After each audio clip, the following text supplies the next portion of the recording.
Olá, queridos, boa noite. Estamos aqui com vocês para mais um estudo dos pequenos grupos da PI-PPG. E nós estamos conversando, estamos numa série de estudos e reflexões sobre o dinheiro. O dinheiro é algo neutro, uma moeda de troca que tem muito valor em nossa sociedade.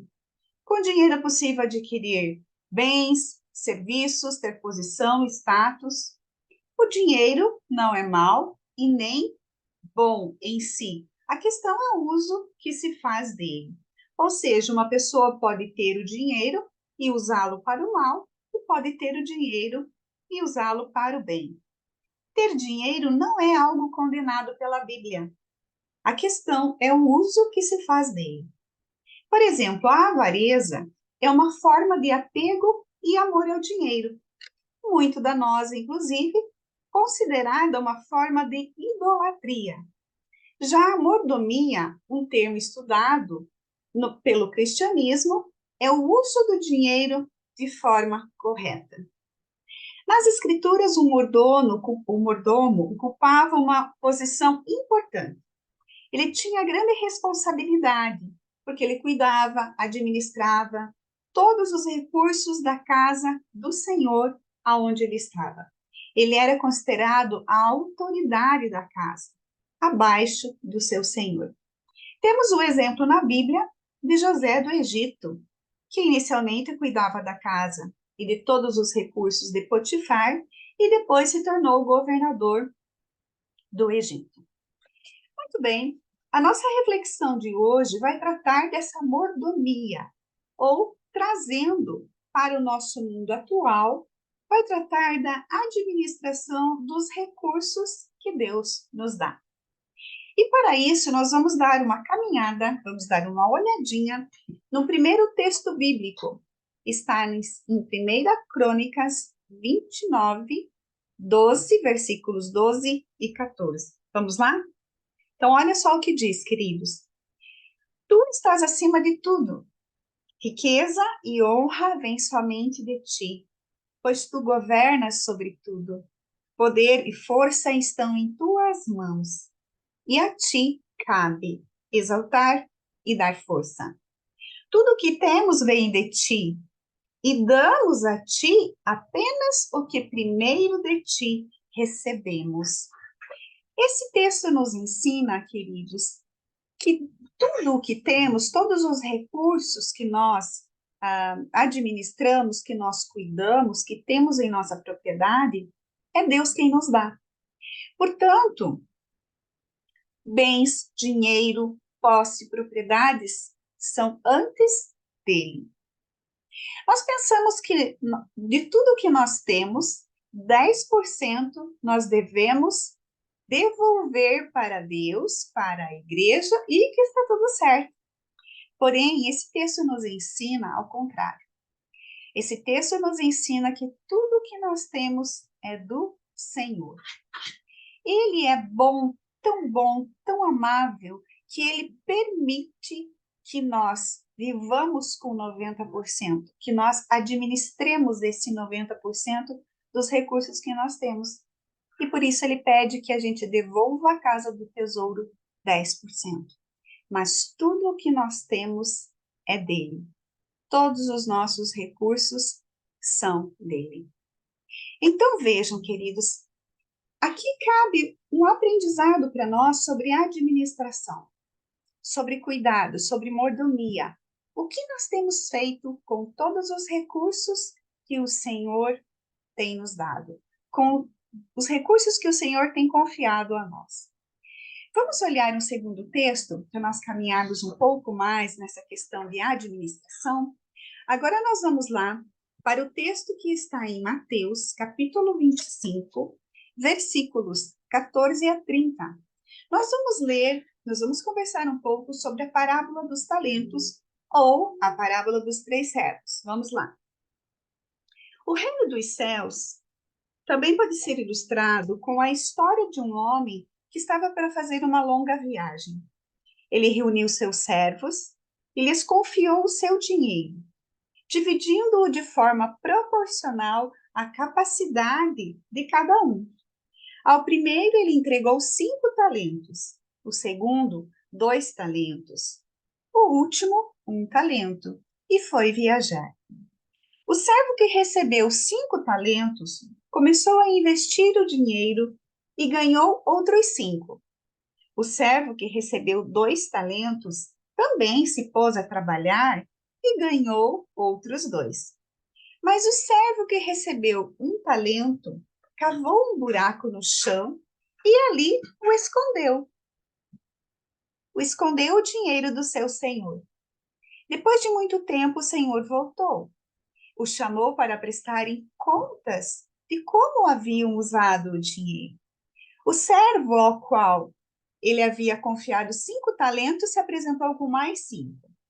O senhor me deu 5 talentos para investir e eu ganhei mais 5. O senhor disse: muito bem, meu servo bom e fiel. Você foi fiel na administração dessa quantia pequena. E agora lhe darei outras responsabilidades. Venha, entre celebrar comigo. O servo que havia recebido 2 talentos se apresentou e disse: o senhor me deu 2 talentos para investir e eu ganhei mais 2. O senhor disse: muito bem, meu servo bom e fiel. Você foi fiel na administração dessa quantia pequena e agora vou lhe dar outras responsabilidades. Venha, entre comigo celebrar. Por último, o servo que havia recebido 1 talento veio e disse: eu sabia que o Senhor é homem severo, que colhe onde não plantou, ajunta onde não semeou.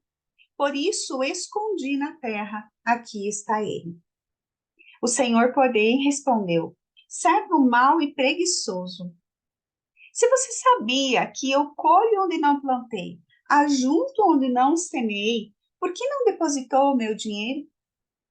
Pelo menos eu teria recebido os juros. E em seguida ordenou: tirem o dinheiro deste servo e deem ao que tem 10 talentos, pois ao que tem, mais lhe será dado, em grande quantia, e o que não tem, lhe será tomado. Agora lancem este servo inútil para fora na escuridão, onde haverá choro e ranger de dentes. Muito bem, queridos. Vamos caminhar um pouco para pensar em alguns aprendizados que essa parábola nos traz? Primeiramente, o Senhor concede recursos aos seus servos. Antes disso, na época, talento era uma moeda de troca. Nós aqui no Brasil temos o real, que é uma moeda que tem valor econômico. Naquela época, nós estamos falando de uma moeda chamada talento, que também representava um valor econômico. Mas olha só, queridos, o Senhor concede recursos aos seus servos. E você já parou para pensar que os recursos que você tem, sejam bens, dinheiro, foram confiados por Deus a você, para você cuidar, para você administrar? Um outro aprendizado que nós podemos tirar daqui: o Senhor concede recursos de acordo com a capacidade de cada um administrar esses recursos. Ou seja, ele não vai dar recursos para os servos, para pessoas que não tenham a capacidade de administrar. E ele também não exigirá dos servos, de nós, aquilo que nós não podemos dar. O Senhor não exigirá de nós um resultado que nós não podemos obter. Muito bem. Alguns servos receberam os recursos e foram ativos com esses recursos. Ou seja, eles administraram de forma ativa. Um deles investiu, o outro trabalhou com o recurso.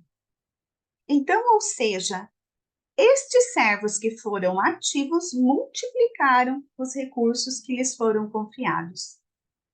Um outro aprendizado que nós podemos ter é que o Senhor volta para pedir uma prestação de contas da administração dos recursos.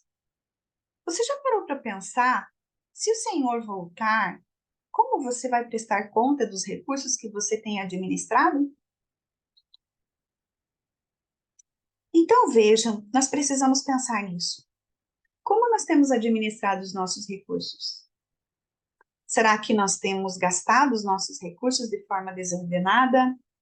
Será que nós temos sido ativos com estes recursos, multiplicando-os? Ou será que nós temos feito como o servo que não fez nada, reteu, guardou o recurso? Como nós temos administrado os recursos que o Senhor tem nos dado, tem nos confiado? O outro aprendizado: o Senhor aprova os servos que foram ativos com os recursos confiados. Aquele que investiu, aquele que trabalhou o talento. Eles foram elogiados, foram reconhecidos, foram convidados para entrar e cear com o Senhor e receberam novas responsabilidades. O Senhor os chama de servos bons e fiéis. O Senhor reconhece a fidelidade que esses servos tiveram na administração dos recursos que ele confiou a esses servos. Nessa prestação de contas, vem também o servo que reteu o recurso, que não trabalhou, que não foi ativo com o seu recurso. E o Senhor se desagrada desse servo. O Senhor reprova esse servo, porque ele não multiplicou o recurso. Ele reteu, ele escondeu. E lembrem, queridos, esse servo, mesmo recebendo um recurso menor, ele tinha capacidade para multiplicar esse recurso. Ele tinha capacidade para ser ativo. Porque o Senhor dá a capacidade, dá o recurso a cada um conforme a sua capacidade. O Senhor chama esse servo de mau, de preguiçoso. Preguiçoso é aquele que não faz nada. E chama também de inútil. Olha só o que significa inútil no dicionário, queridos. É uma pessoa que não tem serventia, que não é produtivo e que não serve para nada. Dura essa palavra, não é mesmo? Para esse servo, o Senhor ordena que ele seja lançado fora de sua presença, para um lugar de sofrimento. Essa parábola, queridos, é muito rica e traz muitos ensinamentos a respeito de nós, dos nossos recursos e de como nós temos administrado os recursos que o Senhor nos confiou. Mas o que nós precisamos lembrar? 100% dos recursos que temos é do Senhor. Ele pede 10% para devolver à casa do tesouro. 90% ele permite que nós administremos esses 90% de forma responsável, de forma ativa e de forma que se multiplique no seu reino. Nós podemos usar para as nossas necessidades, as necessidades da nossa família, com certeza. Mas nós precisamos lembrar que precisamos ser ativos com os nossos recursos no reino do Senhor. Lembrem-se, queridos, reter, guardar recursos, acumular somente para meu uso não é uma boa opção. E a parábola nos ensina isso. Vamos lembrar sempre, precisamos ser ativos no reino do Senhor, com tudo aquilo que Ele nos dá, com todas as capacidades que Ele tem colocado para nós. Muito bem, queridos, e agora fica aí 3 perguntinhas para vocês conversarem no grupo. Primeira, você já tinha parado para pensar que os recursos que você tem são 100% do Senhor? Segunda, você tem administrado os seus recursos de forma responsável, sendo fiel ao Senhor? E terceira, comentem aí no grupo alguma forma prática de usar os recursos para fazer crescer o reino do Senhor, ou seja, de usar os recursos de forma ativa. Ok, queridos? Muito bem, ficamos por aqui hoje. Bom estudo para vocês aí. Tchauzinho!